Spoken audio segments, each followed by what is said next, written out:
కూర్చొని పెడితే నాకు అభ్యంతరలే, ఇది నా కాన్ఫిడెన్స్ అని చెప్పి మాట్లాడుతున్నాను. దయచేసి గౌరవ సభ్యులు కూడా తెలుసుకోవాలి. ఇది నియోజకవర్గంలో జరిగిన 13 మంది చనిపోయేంత సమస్య. ఇదేమైనా మా సొంత అనుకోలేకపోతే ఎవరి మీద విమర్శించడానికి మాట్లాడుతున్న సమస్య కాదు. ఇది ఆ సమస్య కాదు. ఇది దయచేసి కాబట్టి మంత్రి గారిని నేను కోరుతుంది. మొదటిగా నేను చెప్పింది వచ్చి దాని గురించి మాట్లాడాను.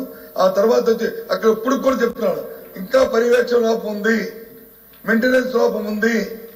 అది మీ సబ్జెక్ట్ కాదు, అది పంచాయతీరాజ్ సంబంధించిన సబ్జెక్టు. దయచేసి అధికారులు కలెక్టర్కి ఆదేశాలు ఇవ్వండి. విశేషం లేకుండా ఎక్కడా కూడా మెయింటెనెన్స్ కి ఇబ్బంది లేకుండా కార్యక్రమం జరగాలని ఆదేశించండి. ఆ విషయాలు రావు, అది నేను కోరుతుంది. అంతేగాని ఎవరి మీద బురద జల్లాలనో చేయాలనో చెప్పిన విషయం కాదని మీ ద్వారా చెప్తున్నాను అధ్యక్ష. దయచేసి ఎక్స్గ్రేస్ ఇవ్వడానికి మాత్రం ప్రయత్నం చేయండి. ఆ పేదవాళ్ళని ఆదుకోండి అధ్యక్ష. అసలు వెనుకబడిన జిల్లాలో వండిను మనకి చాలా మంది పిల్లలు అందించే పిల్లలు కుటుంబ పెద్దలు చనిపోయారు. ఆ కుటుంబాల పోషణ కోసం ఆలోచించమని చెప్పి ఒకసారి మీరు ఆలోచించమని చెప్పి మీ ద్వారా కోరుతున్నాను అధ్యక్ష.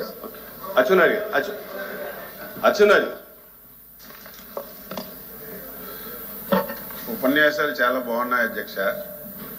ఆ నియోజకవర్గానికి పెద్దలు బొత్స సత్యబాబు గారు ప్రాతినిధ్యం వహించారు.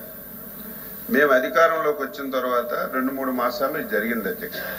మేము కూడా 15-20 సంవత్సరాలు లేనటువంటి వ్యాధులు కలరా కానీ డయేరియా కానీ మనం వింటున్నామంటే బాధ కలుగుతుంది. దీనికి కారణం ఏంటి అధ్యక్ష? పారిశుద్ధ్యం పరిశుభ్రత ఉండాలి, గ్రామ పంచాయతీలు యాక్టివ్గా ఉండాలి, మున్సిపాలిటీలు యాక్టివ్గా ఉండాలి, కార్పొరేషన్లు యాక్టివ్గా ఉండాలి. ఈ 3 యాక్టివ్గా లేకపోతే ఎవరు ఎన్ని చేసినా సరే దీన్ని అరికట్టలేమనేది అందరికీ తెలిసిన విషయం.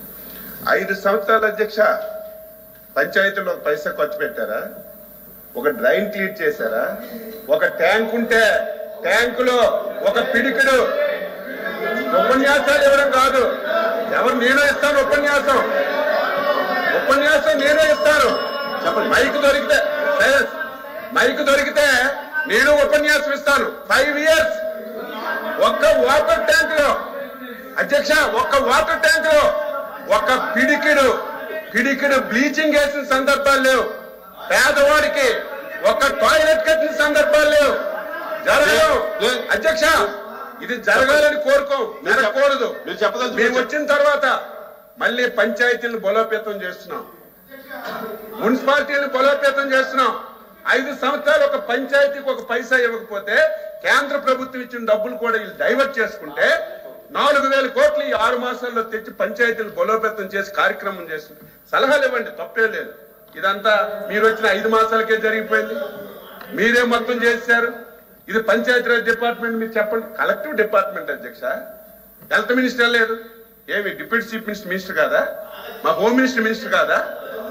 మీరేం రివ్యూ చేయలేదా?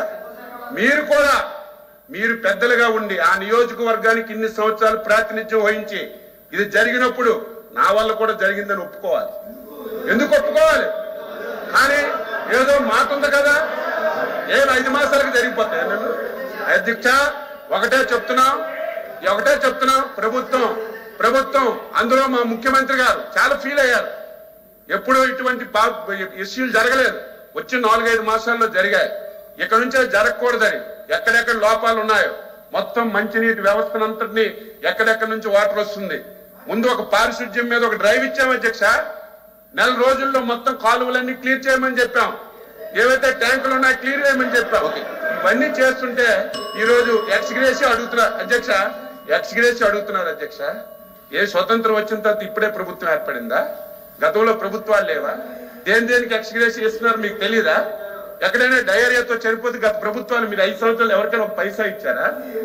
ఆ ప్రావిజన్ ఉందా? ఆ ప్రావిజన్ ఉంటే ఇవ్వడానికి ప్రయత్నం చేస్తున్నాం. దాన్ని ఎక్స్గ్రేసి ఇవ్వండి, 8 మంది ఇవ్వండి, 30 మంది చనిపోయారు చెప్తారు అధ్యక్ష. పేపర్లో వస్తే ఒక్కొక్క పేపర్ ఒక్కొక్కలాగా రాస్తుంది. మీ పేపర్ 100 మంది అని రాసింది, ఇంకొక పేపర్ ఇంకొకలాగా రాసింది. ఇవన్నీ చూసిన తర్వాత అధ్యక్ష అక్కడైతే డయేరియా రావడం వాస్తవం, మరణాలు జరగడం వాస్తవం. అది రాకుండా అడ్డు పెట్టాలి. భవిష్యత్తులో స్వచ్ఛమైన మంచినీరు ఇవ్వాలి. దానికి కూడా మీరు ప్రజాప్రతినిధిగా బాధ్యత వహించాలి. ప్రజల్ని ఎడ్యుకేట్ చేయాలి. వ్యక్తిగత మరుగుదొడ్లు కట్టాలి. ఇవన్నీ చేస్తే తప్ప దీన్ని అరికట్టలేవు. దయ ఉంచి మళ్ళీ ప్రసంగాలు చేయడం కాకుండా కలెక్టివ్